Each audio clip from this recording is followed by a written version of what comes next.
Breaking news this morning, an officer is dead after a shooting in Tarpon Springs, and now the suspect is in custody. The Pinellas County Sheriff's Office tells us this shooting happened early this morning, about 3 a.m. on Grand Boulevard. News Channel 8's Lindsay Mastis is live from the scene for us this morning. Lindsay, what have you been able to find out?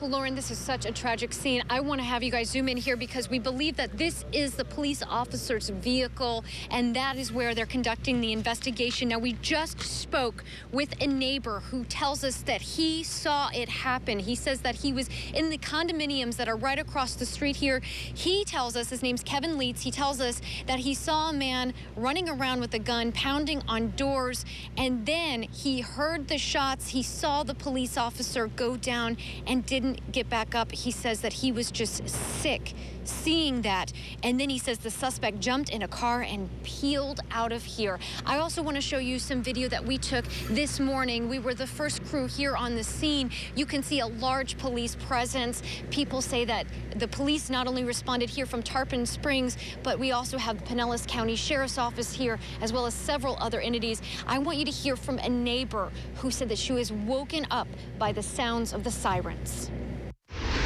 Well, when it woke me up, it scared me to death.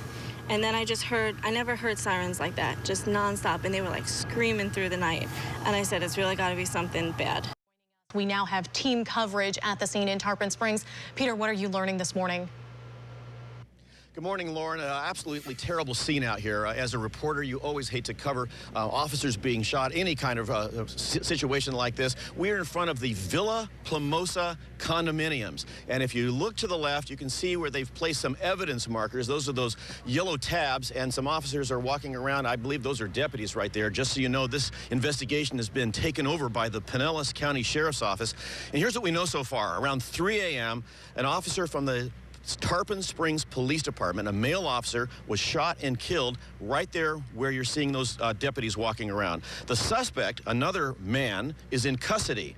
We asked specifically if he is cooperating, and the public information officer will not qualify what's happening there. The Sheriff's Office is doing this investigation along with the Tarpon Springs Police Department. Let me give you the lay of the land a little bit. This is Spring Bayou over here, and this is where they hold the Epiphany every year in January. A very peaceful setting, and to have this murder, this crime occur out here is quite a shock. And there's several officers and several other people from other jurisdictions that are helping out. Right over here we have a Pasco Sheriff deputy car, cruiser, and we understand there are also folks here from the Florida Highway Patrol. There is going to be a news conference later on that's going to be conducted by the Pinellas County Sheriff Bob Gualtieri and the Tarpon Springs Police Chief. Now, moments ago, I was able to speak to a witness who saw this entire event go down. Take a listen. Yeah. Tell me what you saw and heard. Wow. I had just got home. It was like, I don't know, I was home 5 minutes, and I heard a bunch of banging, yelling, hollering, and, you know, like kind of every... Kind of like what a cop would, you know, pound on your door, you know. But, you know, and I knew by the pounding that it wasn't a hand, you know, so when I lifted the thing, I seen that it was a gun. A gun. At our So door. I kind of, you know, backed away from everything, and after that, he kind of moved around, you know what I mean? He was harassing everybody. I heard a siren, and next thing I heard was About just 10 gunshots plus going fire off. shots, yeah. I lifted the thing, and I seen the officer fall. You were looking through a peephole? No, no, dude, it's yeah, a like window. I got a window. Oh, there, you're looking yeah. through the window? Yeah, I just pulled the curtain back. You saw the officer go down? Yes, and then the car peel out. Yes. Oh. So you've been talking to the cops. What kind of car?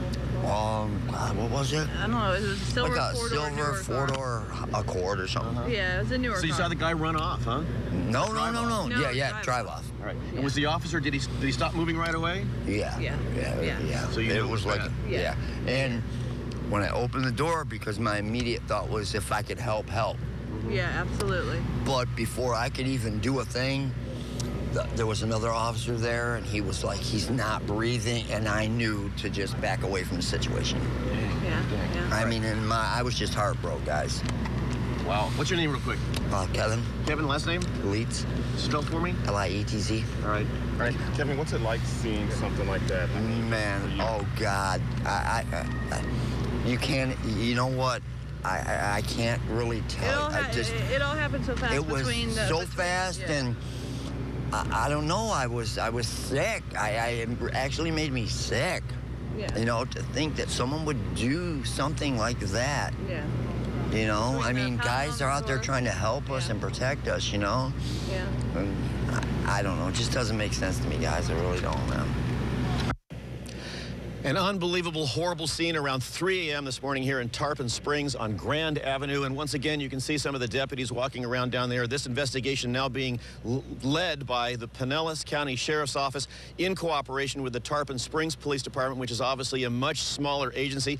They have the forensics units. They have all the other experts that can piece this together and do some of the ballistics tests and figure out exactly what went down here. And what did go down here, we're not exactly sure. I'll just reiterate real quick. Around 3 a.m., Tarpon Springs police officer was shot and killed by a man who is now in custody. He is being talked to right now. As to whether or not he's cooperating, we don't know. We are going to get a lot more information on this. There's going to be a news conference a little later on by the Pinellas County Sheriff, Bob Gualtieri, in conjunction with the Tarpon Springs Police Chief. So we hope to get a lot more information there, as well as some names of some of those involved. Breaking news this afternoon, an officer is dead after a shooting in Tarpon Springs.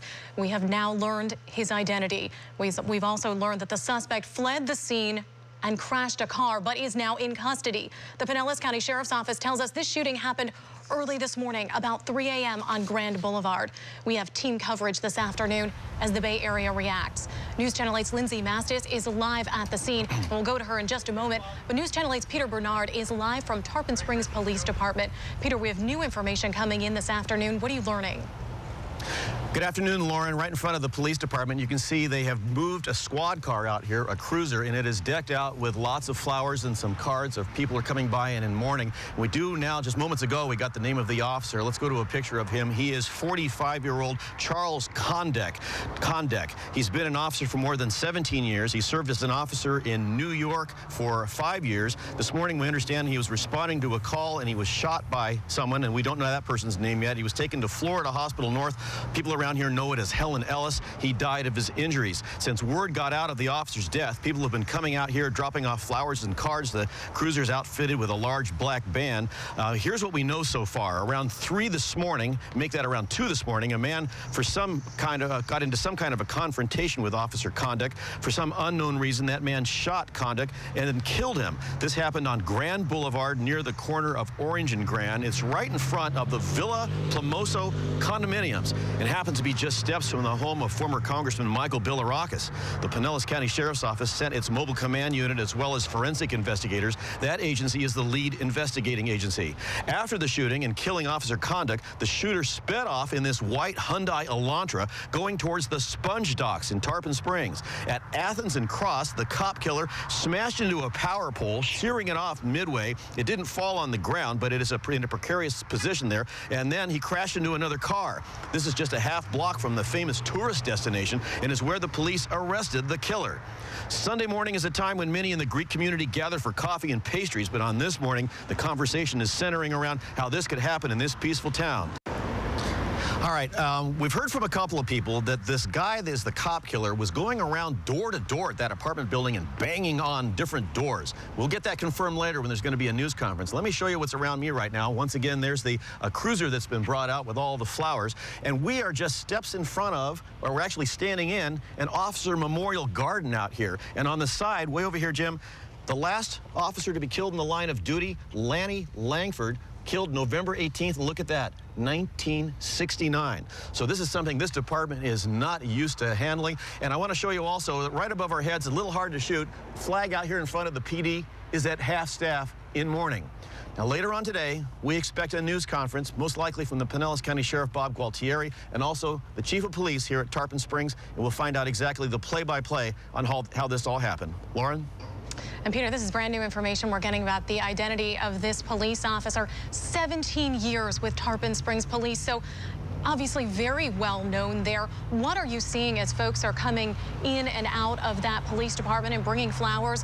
How are they doing today? I've seen some people with tears in their eyes. There was one officer that came by. Actually, he was a former officer, and he said he almost lost his life as well. He didn't get into the description, but something happened on a boat, and he was almost killed. I asked him if we could talk to him. He said he couldn't do it right now. I also ran into David Archie, and he's the mayor of Tarpon Springs. He said that the prayers are with this family right now. Again, he was too broken up, too upset to talk to me on camera.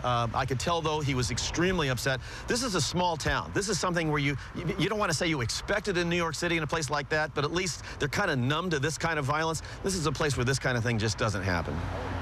Tragically, it did today. All right, Peter Bernard reporting live for us. Peter, stay there. We're going to get back to you shortly, but I want to check in with Lindsay Mastis, who is on the scene where this happened early this morning about 3 a.m. Officers have been out there now for about 9 hours trying to piece together what happened. Lindsay, I understand you just got some new information from the sheriff. What can you tell us?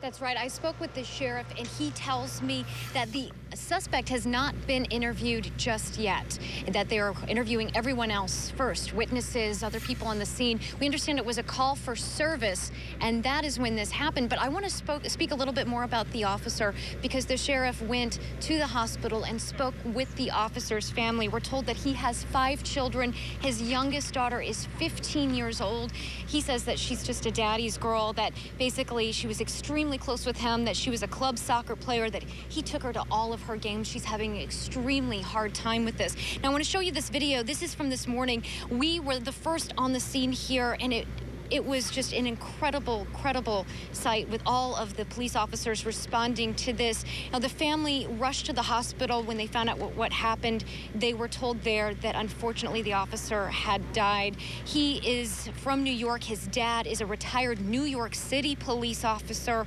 At this point, we're told that he was shot just outside of his vehicle as he was responding to the call for service.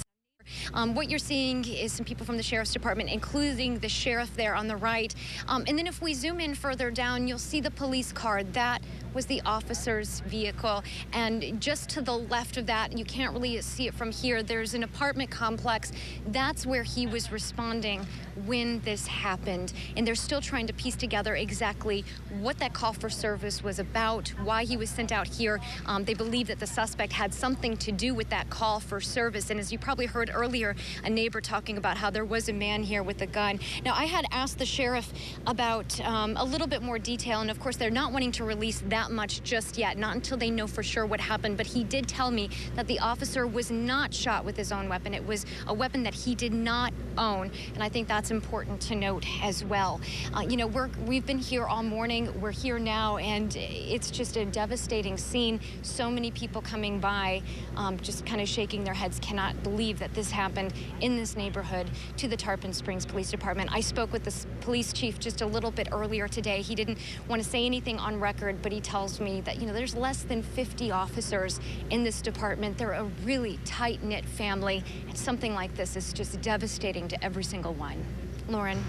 And Lindsay, I was thinking about what you said earlier about the shock that these neighbors were experiencing when they heard, and sometimes when you had to tell them that an officer had been shot and killed, and now there will be a second wave now that we know who this officer is, and we find out, people find out that he was the one killed, and perhaps he was a friend or a loved one.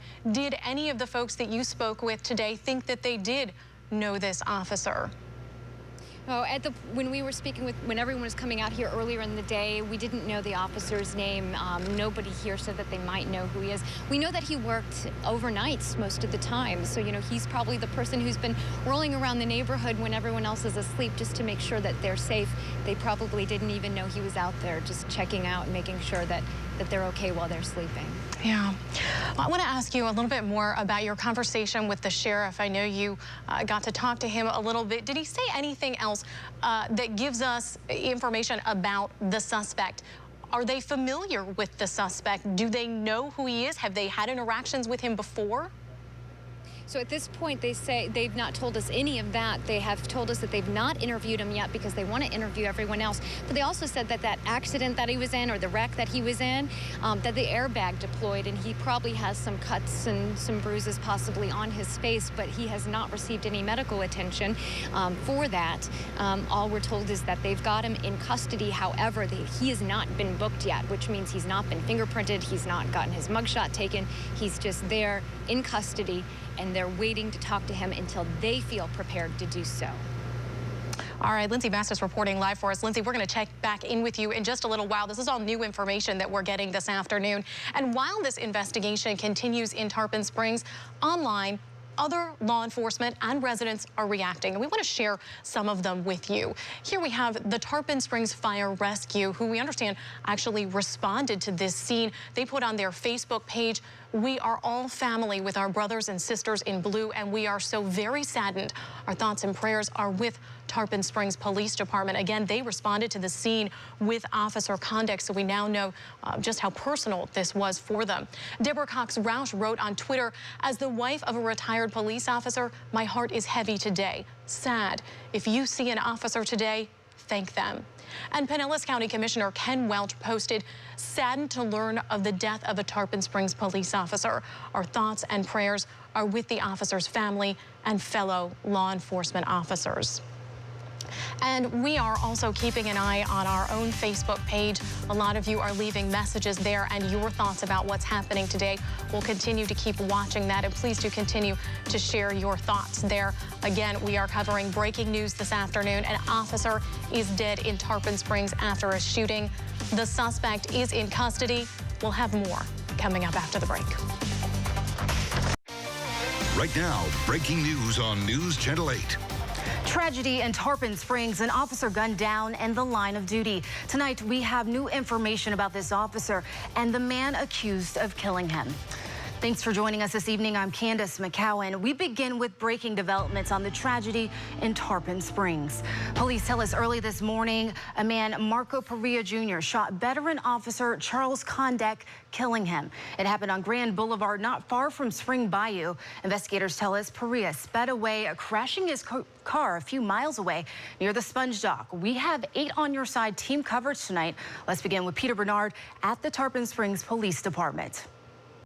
The city of Tarpon Springs is in mourning tonight after the shooting death of one of their own officers, Officer Charles Kondek, who was 17 years with the Tarpon Springs Police Department and formerly at NYPD, was shot to death early this morning on Grand Boulevard in Tarpon Springs. The shooter's been identified by cops as 23-year-old Marco Perea, an ex-con with a long arrest record and had done prison time. He'd been arrested more than 30 times and released from prison 8 months ago. Records include drug convictions. Perea, according to cops, sped away from the shooting scene and crashed his car near the Sponge Docks. He took out a utility pole and slammed into a truck, then ran off. But officers were nearby and they took him into custody. The sheriff explained why he feels Perea wanted to not go back to prison. This guy, this cop killer, felt like a cage rat. He was going back to prison, which is where he belonged. And he had absolutely no reason to do this. He had absolutely no reason to take a police officer's life. Officer Kondek leaves behind 5 children and a wife. He will be sorely missed here in Tarpon Springs. Peter Bernard, News Channel 8. And our team coverage continues. So who is Marco Antonio Perea?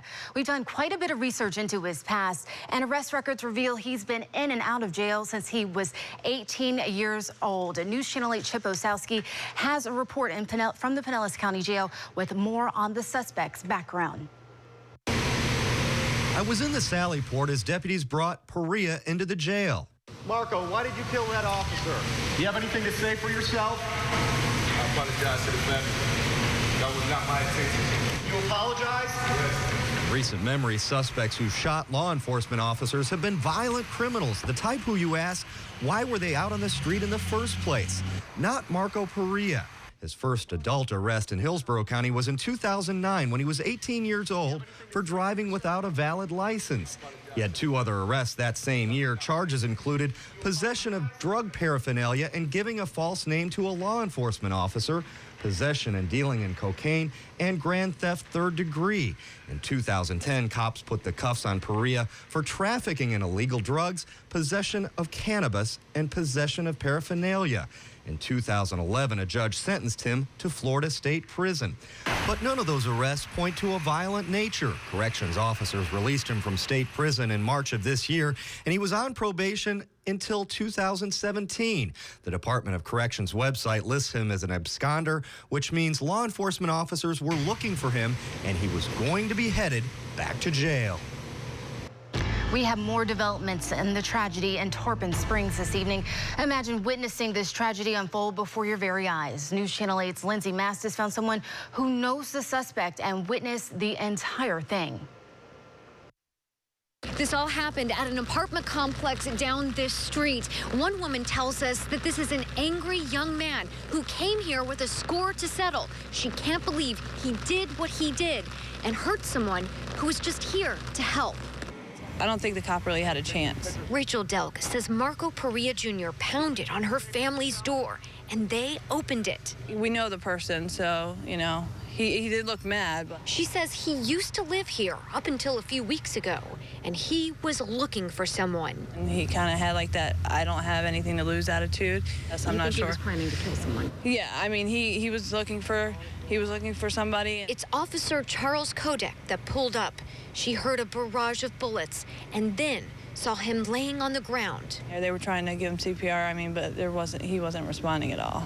You know, I mean, they kept trying and trying, even when the ambulance got there and they took him away. She says she can't believe this happened here. She also can't believe that they opened their door when they did. It could have been me, it could have been my father-in-law, it could have been anybody. And unfortunately, you know, it was the officer that got killed. All she can think about now is the officer and his family. 5 kids, I can't imagine, you know, the grief that they're going through. Everyone we talk to in this neighborhood and in this community say that they are shocked. They can't believe this happened, and all they can think about is the family of the officer. In Tarpon Springs, I'm Lindsay Mastis, News Channel 8. Right now on News Channel 8 at 11. But we have to have resolve to see justice accomplished in this tragic incident, a tragedy caused by a coward. The Bay Area loses a hero. A Tarpon Springs police officer gunned down and run over. Tonight, a community grieves as investigators sort out the details of the tragedy. They called him Charlie K. Charles Kondek, a 17-year-old veteran of the Tarpon Springs Police Department, and before that, an NYPD officer. Officer Kondek was shot while answering a simple noise complaint that turned very complicated very fast. He leaves behind a wife and 6 children. The man accused of killing Officer Kondek is Marco Perea Jr. He has more than 30 arrests on his rap sheet and just got out of prison 8 months ago. He tried to run, crashing his car near the sponge docks, but police caught him. His reason for shooting the officer was he, quote, felt like a caged rat. Well, he's going back to prison, and he can be a caged rat in prison because that's where he belongs. Tonight, we have 8 on your side team coverage of the tragedy in Tarpon Springs. News Channel 8's Chip Osowski uncovers details about the suspect's past. But first, Shannon Bankin joins us in Tarpon Springs to explain how this all happened. Good evening. This memorial in front of the Tarpon Springs Police Department continues to grow, and the community here continues to try to sort out how such a simple call ended so tragically. This kind of violence is rare in Tarpon Springs. There's no clear reason why 23-year-old Marco Perea opened fire, killing Officer Charles Kondek. He had absolutely no reason to do this. He had absolutely no reason to take a police officer's life. It all started with a noise complaint. Investigators say Perea, an ex-con, went to an apartment complex looking for someone he thought snitched on him to police. He told a witness he felt like a caged rat. He can be a caged rat in prison because that's where he belongs. But he didn't have to take a cop's life to put this guy back in prison. He should never have been on the streets to begin with. When Perea saw Kondek, he started shooting. With Kondek wounded on the ground, Perea sped off, running over the officer, and then got into a shootout with someone else he knew at the complex. He thinks the suspect was there to get him as opposed to the other guy who he thinks dimed him out. So there's this whole triangle of people thinking they're out to get each other, and who's going to get who, and they all got guns. Kevin Leitz heard the gunshots. I don't know. I was sick. I actually made me sick. Yeah. You know, to think that someone would do something like that. Yeah. You know, I mean, guys are out there trying to help us and protect us, you know. Police say Perea took off in a car, driving erratically. Near the sponge docks, he lost control, smashing into a power pole and 2 cars before jumping out. Tarpon police arrested Perea as he hid. The memorial sits next to a garden dedicated to fallen officers. The last name is from 1969. In Tarpon Springs, I'm Shannon Bankin, News Channel 8. No lack of words at today's press conference as news sunk in for those who knew and worked alongside Officer Kondek. Sheriff Bob Gutierrez spoke about the career criminal he calls, quote, a cop killer. You know, and thank God, I guess, that he fired all 7 rounds, and when Officer Rogie was chasing him, that there weren't any rounds left, because when he got out, no doubt in my mind that if he had any rounds left in that gun, he would have fired him at Officer Rogie. You know, you have these bad guys that they get shot 10, 15 times, they don't die. You know, the good guy, 1 shot and he dies. You could hear their frustration. So who is Marco Parilla? 8 on Your Side did some digging, and we found some disturbing background information on the 23-year-old. He's been in and out of jail since he was 18 years old. News Channel 8's Chip Osowski has been investigating this all night, and he continues our team coverage now live at the Pinellas County Jail. Chip, the suspect has a long rap sheet. Well, he certainly does, Candace, and you just heard the sheriff say that he calls Perea a cold-blooded cop killer. I asked Perea about that as he walked into the jail here flanked by deputies, and you know what? He didn't deny it. 23-year-old Marco Perea could have said, I didn't do it. He could have said he's innocent, but that's not what he said to me as deputies led him into jail. Marco, why did you kill that officer? Do you have anything to say for yourself? I apologize to the family. That was not my intention. You apologize? Yes. His first adult arrest in Hillsborough County was in 2009 when he was 18 years old for driving without a valid license. He had 2 other arrests that same year. Charges included possession of drug paraphernalia and giving a false name to a law enforcement officer, possession and dealing in cocaine, and grand theft 3rd degree. In 2010, cops put the cuffs on Perea for trafficking in illegal drugs, possession of cannabis, and possession of paraphernalia. In 2011, a judge sentenced him to Florida State Prison. But none of those arrests point to a violent nature. Corrections officers released him from state prison in March of this year, and he was on probation until 2017. The Department of Corrections website lists him as an absconder, which means law enforcement officers were looking for him, and he was going to be headed back to jail. Pinellas Sheriff Bob Gualtieri calls Perea a violent, dangerous criminal. It's obvious that as soon as he saw the cop, he made a decision. And not that he fired 1 round, not that he fired 2 rounds, he unloaded this gun, and he fired 7 rounds. And Perea faces a first-degree murder charge. Deputies are holding him here at the Pinellas County Jail without bond. He should make his first appearance before a judge sometime tomorrow. Reporting live in Pinellas County, I'm Chip Osowski, News Channel 8. All right, thank you, Chip. A nearby convenience store clerk turned on the TV and recognized the woman who triggered this tragic shooting by not turning down her music. The noise disturbance is the last call that Officer Kondek will ever respond to. My heart's heavy for the officer's family. I mean, that's the only thing I can say about that. But it's a tragedy. It's a crazy world right now we're living in. So I don't know. A lot of you are sharing your prayers for the officer's family on our Facebook page. You can join that conversation by searching WFLA on Facebook. And we've shared a page called Lights On for Officer Charles Kondek. They're asking people to keep a blue porch lamp vigil in recognition of his service and sacrifice. And we will continue to follow developments on this tragedy. You can always find the latest updates on our free News Channel 8 app and WFLA.com and on News Channel 8 starting at 4:30 a.m.